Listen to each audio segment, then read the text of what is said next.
اعوذ باللہ من الشیطان الرجیم، میں پناہ مانگتا ہوں اللہ کی شیطان مردود سے۔ بسم اللہ الرحمن الرحیم، اللہ کے نام سے شروع جو نہایت مہربان رحم والا۔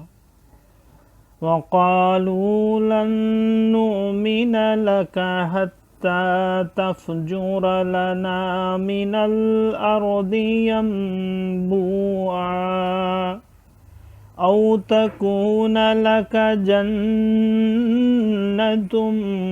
مِّن نَّخِيلٍ وَعِنَبٍ فَتُفَجِّرَ الْأَنْهَارَ خِلَالَهَا تَفْجِيرًا أَوْ تُسْقِطَ السَّمَاءَ كَمَا زَعَمْتَ عَلَيْنَا كِسَفًا أَوْ تَأْتِيَ بِاللَّهِ وَالْمَلَائِكَةِ قَبِيلًا أَوْ يَكُونَ لَكَ بَيْتٌ مِّن زُخْرُفٍ أَوْ تَرْقَىٰ فِي السَّمَاءِ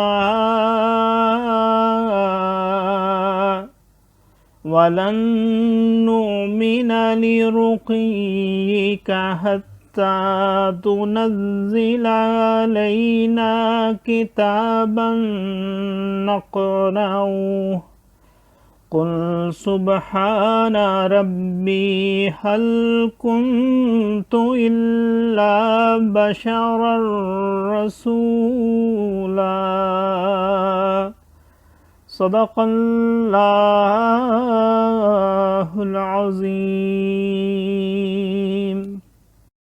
اور بولے کہ ہم تم پر ہرگز ایمان نہ لائیں گے یہاں تک کہ تم ہمارے لیے زمین سے کوئی چشمہ بہا دو، یا تمہارے لیے کھجوروں اور انگوروں کا کوئی باغ ہو، پھر تم اس کے اندر بہتی نہریں رواں کرو، یا تم ہم پر آسمان گرا دو جیسا تم نے کہا ہے، ٹکڑے ٹکڑے، یا اللہ اور فرشتوں کو ضامن لے آؤ، یا تمہارے لیے طلائی گھر ہو، یا تم آسمان پر چڑھ جاؤ، اور ہم تمہارے چڑھ جانے پر بھی ہرگز ایمان نہ لائیں گے جب تک ہم پر ایک کتاب نہ اتارو جو ہم پڑھیں۔